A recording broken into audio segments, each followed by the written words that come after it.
The Bible is not what it seems. It appears to be only a historical narrative, but it is much deeper. The deepest secret of the Bible is it is, in addition to a historical narrative, a map of the physiology of the brain, nervous system, endocrine system, and many other systems of the body.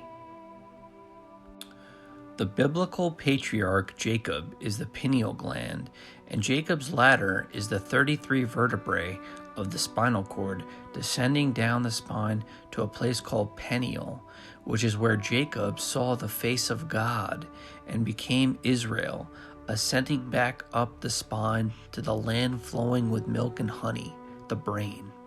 Jacob is the pineal gland in an area called the epithalamus, right behind the thalamus. The thalamus is the Ark of the Covenant, also called Lord, and responsible for a golden perception. Moses is the prefrontal cortex, right in front and above the thalamus, which is the seat of thought, emotion, and behavior, meaning we can hold a thought, emotion, or behavior for a given amount of time and decide whether we want to entertain them or not.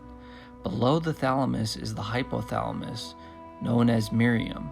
The hypothalamus is an emotional factory and combines the nervous system with the endocrine system.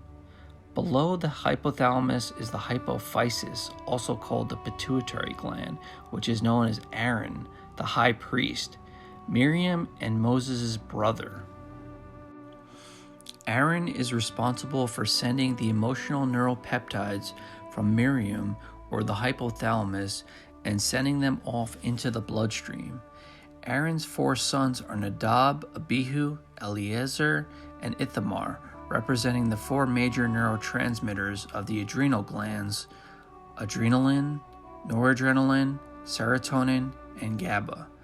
There's an area in the brain called the subthalamus, which is where the substantia nigra is located. Here, dopamine is produced, the pleasure neurotransmitter. This area is known as Pharaoh. When we focus on pleasure more than joy, this is when we are slaves to Pharaoh. There's an area called the raphe nuclei, where serotonin is produced. This area gives birth to freedom and allows transient, transitory, fleeting pleasures to be replaced with longer-lasting joy and mood stability. There's an area called the amygdala behind the hypophysis or the pituitary gland. This is known as the Amalekites. This area is associated with fear, confusion, uncertainty, and doubt.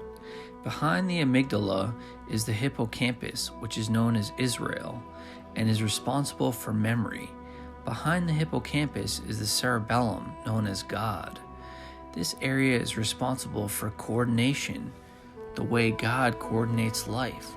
So all of these regions of the brain are characters in the Bible and systems such as the Red Sea, which is the bloodstream. This is the inner secret of the Bible.